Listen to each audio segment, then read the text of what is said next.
fightingyo.com. Martial arts media. Fight fans, welcome back to the Punchline. I'm Jack, and I'm here with the current featherweight BKFC champion, Kai Stewart. How you doing, man? I'm doing great, bro. How about yourself? Doing pretty good. All right, so thank you for joining us. Let's dive right into your upcoming fight against um, El Gallo. Fans across America are really, really pumped for it. Mhm. What are your thoughts on that? Man, my thought with Gallo, I just think he bit off more than he can chew. I mean, I'm a champ for a reason. I took out HD, who was I think BKFC's poster child. I think that they were really trying to push him, but we saw what I did to him, and now it's my turn, and I'm different. And I've been telling people for a while, and I'm gonna prove it June 21st that it's simple that I'm different, and everybody's gonna know. Yeah. So, right before we get into the nitty gritty details of the fight, let's talk a little bit about you.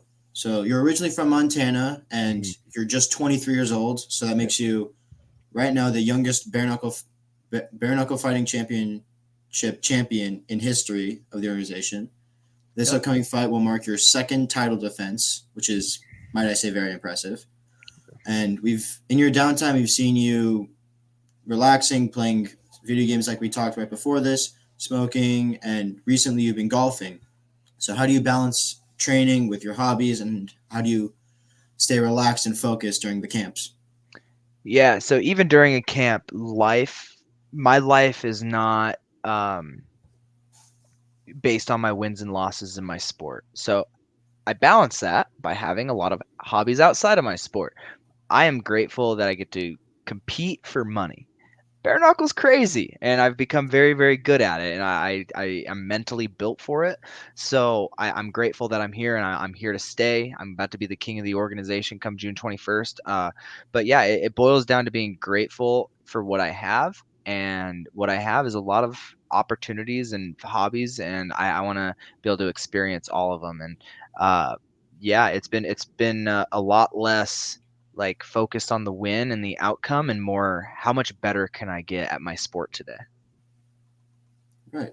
So, going into the fight, everybody watching this knows that El Gallo is known for his relentless style and his forward pressure. So, given your strong wrestling background and effective use of your clinch while in bare knuckle, what's your plan to counter Duran's aggressive style? Is your wrestling style gonna come back? Are you gonna focus on the clinch? And what's your strategy going into it?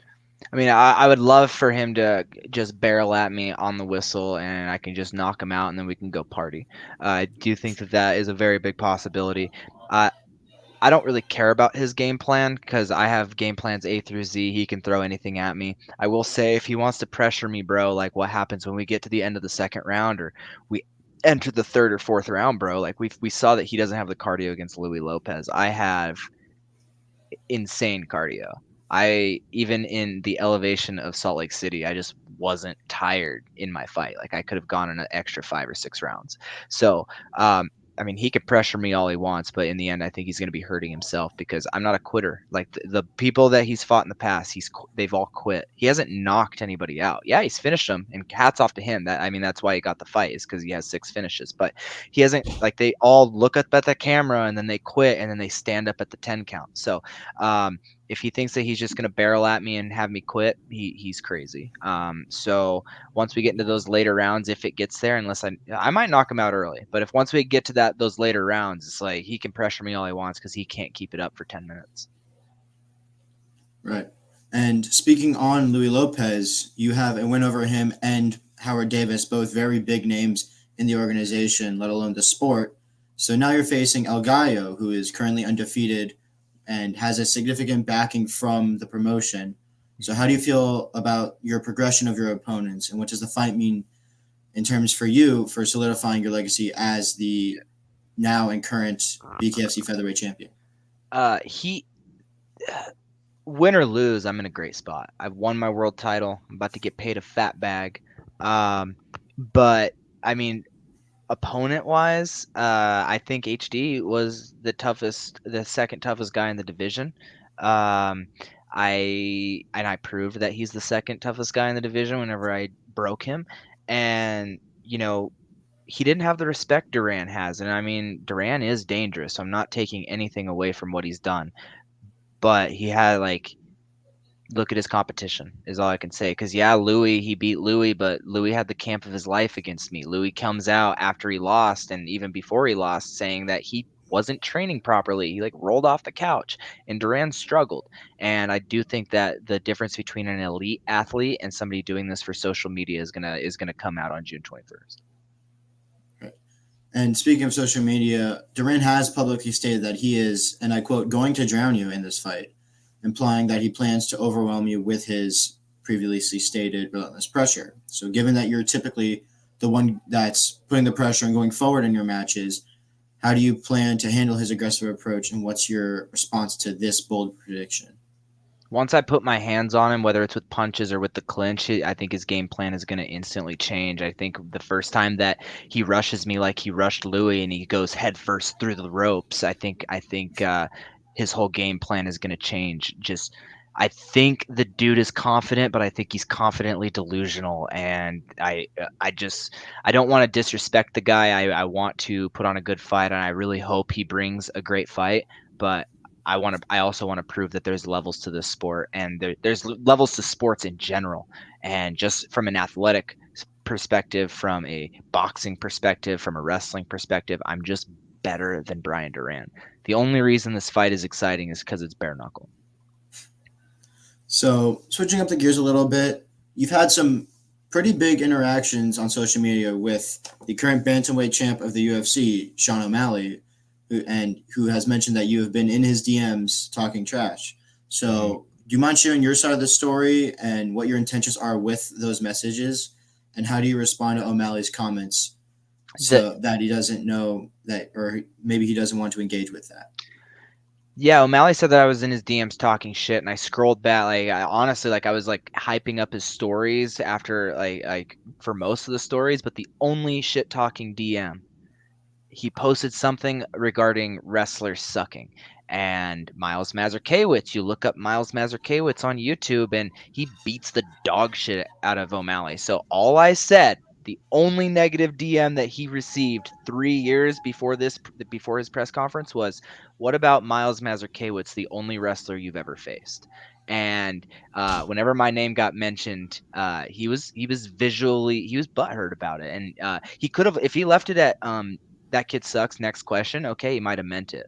But that kid sucks, next question, and then rambling that I was in his DMs talking shit, I'm in that dude's head, and I bet you he's he's happy that I'm in BKFC, because the second I come over to MMA, I'm the Pereira to his Izzy. I will beat the brakes out of O'Malley if I ever get that fight. So is that something that you see coming in the future, a MMA fight or a bare knuckle or a boxing match between O'Malley? And if so, what is your preference in the rule set? It can be any rule set, because like I said, I'm a wrestler at heart, and the original DM was talking shit about wrestlers, so he can just prove that I suck, and it can really come from any style. Obviously I'd love to do it in my style, bare knuckle, because honestly I think that's a bit bigger statement. I said that I'm a wrestler and I can beat O'Malley, but if he comes over to a stand-up sport, that'd be pretty fun, because I'd beat the brakes out of him there too. Right. So in the world of combat sports, there are many fighters that see quick fame and quick success. Do you think the rapid fame and success can change a fighter's approach or mindset? And how do you stay grounded amidst all of the hype that's, I wouldn't say all of a sudden, but that is currently coming up around you? Yeah, it's business as usual. I'm still me, and that's a big thing with my mindset training that I've been doing is, regardless of wins, losses, it doesn't define who I am. What defines who I am is getting better and doing all this stuff. So, fame doesn't define who I am. It's how I can make more money, and that's what I want about it. But I do want to stay me, stay loyal to the people that care about me and the people that I care about, and from there, it's nothing else matters. And all these people, I think Duran has a little taste of it. I think being in in the bright lights of Miami, it's a fast-paced area. He has all these people in his ear. He's sold a lot of tickets. I know he's feeling pressure. I know he's gonna puff his chest out and act cool. But I've been in that situation in Great Falls, like if selling tickets in Great Falls. I heard he sold a similar amount of tickets as me. It's the tickets are like triple the price in Miami, so it's like hard to compare. But like number for number, I'm pretty sure we sold a very similar amount of tickets, and that's not easy.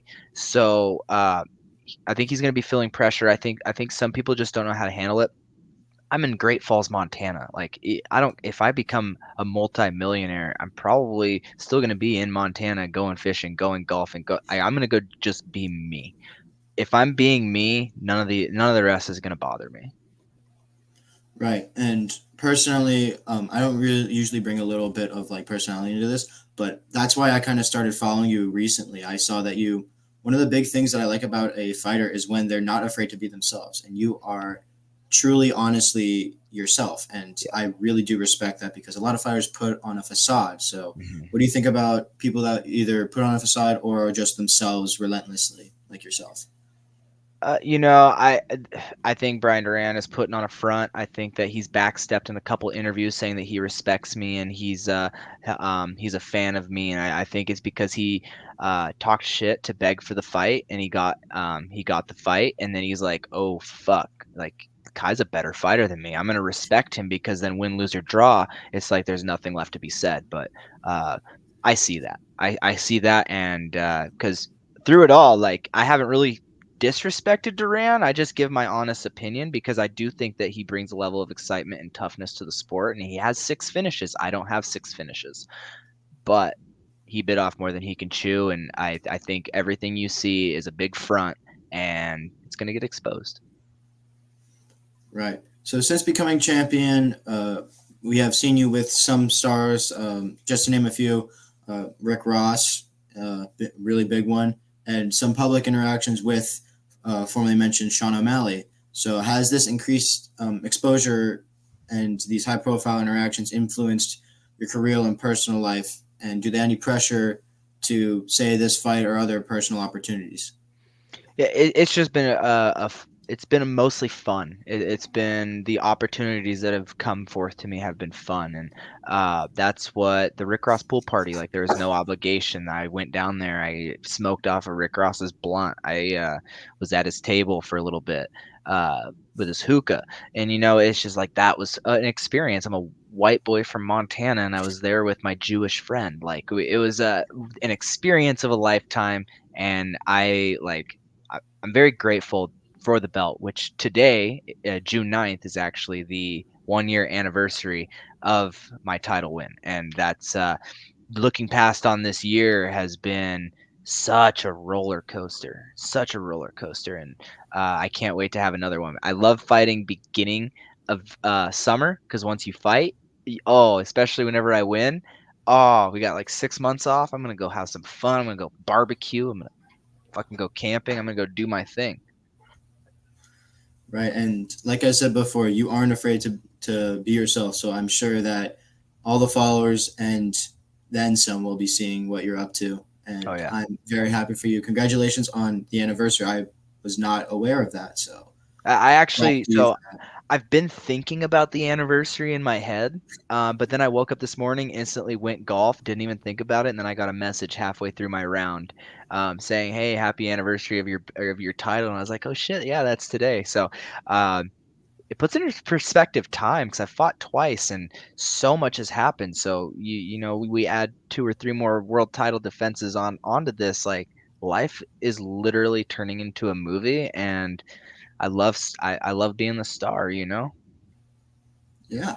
So back to some other rumors that have been going around. There's been some rumors about certain fighters beefing with others and even being protected by promotions. So, what are your thoughts on these types of rumors? Like, for example, in the UFC, there's Dana White privilege. Do you think that there's any truth to that? Some ideas have preferential treatment by promoters. I mean, if you want to look at like special treatment, look at HD. He came off of he had no top 5 fights like recently. Got to Salt Lake City. He got on the local news network. He got this. He got that. Um, he's still running promos. They haven't posted almost anything of me, and they've still posted Howard Davis after I beat his ass. So yeah, it's a real thing because um, you know it's hard. I Bare Knuckle has since HD has treated me behind closed doors great. It has been absolutely great, and but like the build up, even here, whenever the first post that Conor McGregor posted for BKFC, the first person, even though I'm the headliner, I'm the defending champion on the card, has Bryan Duran first, and then the other champions were put first. So they definitely play that favorite, but I mean. It's rightfully so because in combat sports they need to sell, and Bryan Duran has more followers than me. HD has had more followers than me. I think it's close now. Um, but population density, Bryan Duran's from Miami. I'm from Great Falls, Montana. So it makes sense, but it's definitely a real thing. That's why you need to be exciting. You need to talk your shit. You need to be who you are, especially if you're like me and have a personality and are different than the rest. And so after this fight, I'm about to get that privilege because they're just gonna understand that I'm different. Right. So that being said, your opponent El Gallo, do you think that he might have a little bit of that favoritism? Do you think he might be a little bit protected? Yeah, I think he's been protected up to this point. I do think that Bare Knuckle sees this as an opportunity for me to win and break him in front of a new audience. I haven't fought on the East Coast, and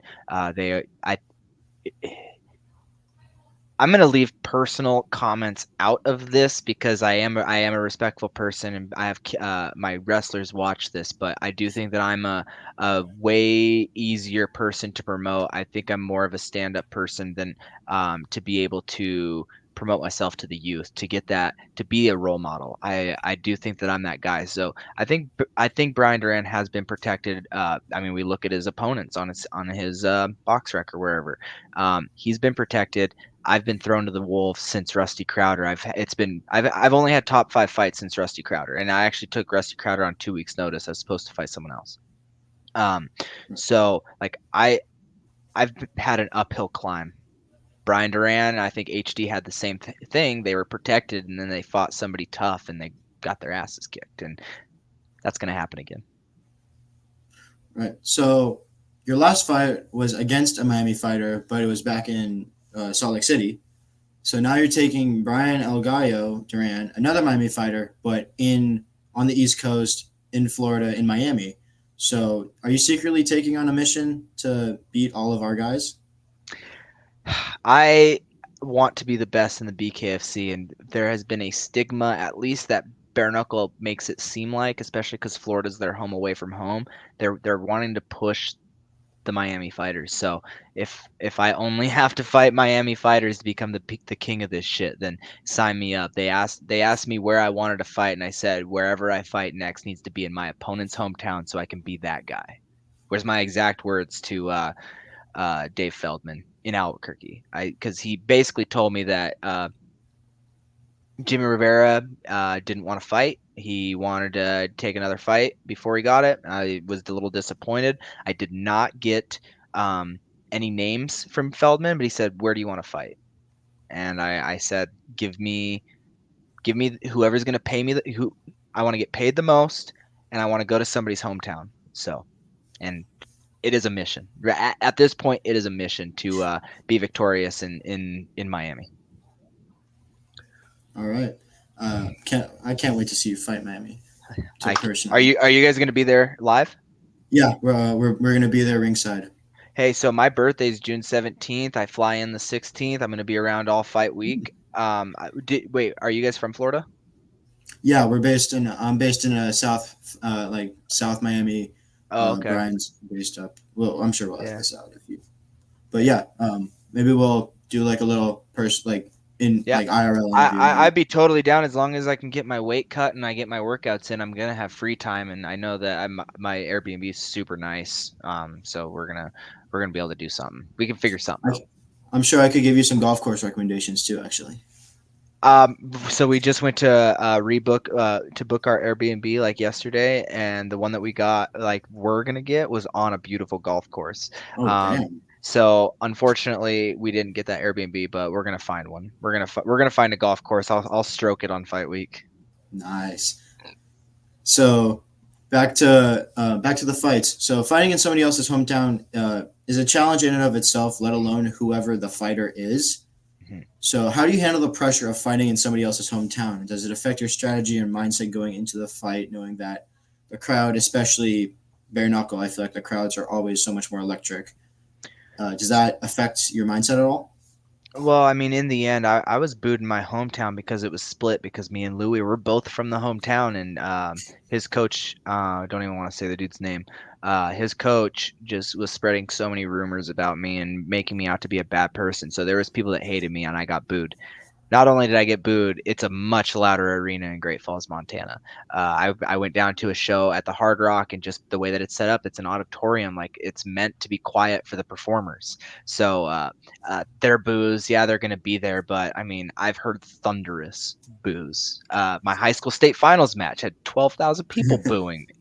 So it's like I've been booed before. I'm the outcast, baby. I'm the fucking outcast, and there's yeah. There was a comment, you're gonna get shell shocked, and I'm like, highly fucking doubt it. But it's special. It is special because I guarantee once my hand gets raised, that place is gonna erupt. So I'll win them over. Yeah. So looking beyond the fight, I know we've been talking a lot about this fight, but looking beyond, many fans are curious about what you plan to do. I know you mentioned that you wanted to take some more fights. What are your goals for the future within BKFC and possibly other combat sports, or maybe even outside of combat sports? Are there any specific fighters that you're looking forward to facing or calling out even? Yeah, I'm looking forward to, for one, I want to maintain my 145-pound title, but after two defenses, I do think that that's grounds for a second title, and I would love to fight Tony Soto if he won the 155 belt. I'm comfortable going against anybody at 135, as long, but money would have to talk to go to 135.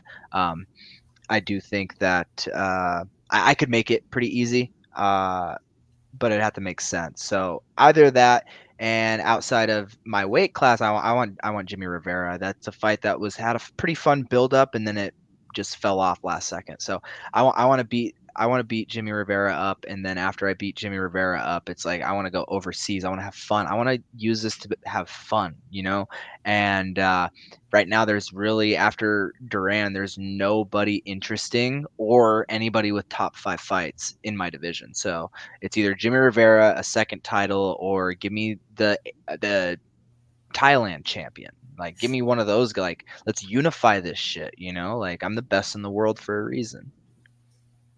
Right. So that's all I have. Anything that you want to say before we sign off? Now, I just shout out DL Training Systems. My strength and conditioning is going to be on an even better level than it's always been. So shout out to them. Shout out to Brady Heastan. He fights next weekend for the UFC. He's gonna take Armfield and just maul him. It's gonna be embarrassing for Armfield. And on top of that, we got Native Grown. Native Grown, one of my best sponsors, as well as Silverleaf. I'm sponsored by 2 dispensaries. These guys have some THC water, and Native Grown has the best bud in Montana, the best flower in Montana. So, good stuff, and that's all I got. All right. Well, thank you guys for tuning in. Make sure you follow Kai on Instagram at KaiHB145. Again, that is KaiHB145. Make sure you follow Fighting Yo at Fighting Yo305. Make sure you follow me at Jack is a Writer. And we will catch you guys next time on the Punchline. Thank you so much.